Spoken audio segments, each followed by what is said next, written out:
19 जाए काल बैशाखी वर्षा।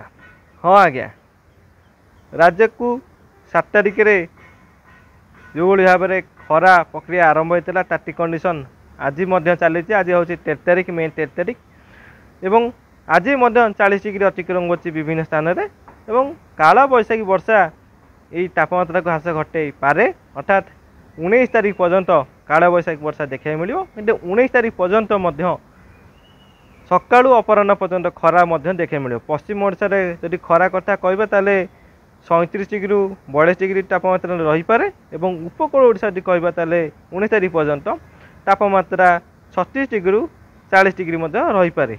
तो यही पाग रही संभावना रही किंतु अपराह्न पर अर्थात काल बैशाखी वर्षार जो समय सीमा जदि कहबा ताले ये अपराह्न राति 10टा 11टा पर्यंत देखा मिली था। साधारणतः भाव यही काल बैशाखी प्रक्रिया रही था एवं जदि कहबा ताले 19 तारिख पर्यंत काल बैशाखी वर्षा रहिबो और किछि मात्रा तापमात्रा ह्रास घटी पारे किंतु जो भली भाव में सकाळु अपराह्न पर्यंत खरा रहिबा कथा से भली खरा रहिबो। उपकूल एवं आभ्यंतर एवं पश्चिम ओडिशा यही भलिया कंडीशन रहिबो।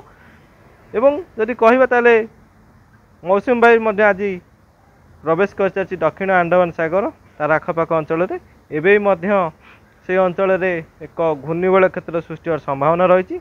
ये जो मौसुम दक्षिण पश्चिम मौसुमी वायु सक्रियता एवं दक्षिण बंगोपसागर और अंडमान सागर पर घूर्णिबल जदि सृष्टि हुए ताले सिस्टम टी केते दूर शक्तिशाली हम ता आगो को जना पड़े। देखा जदि भी किसी अपडेट आसे निश्चित भाव में मुझे जनइबी।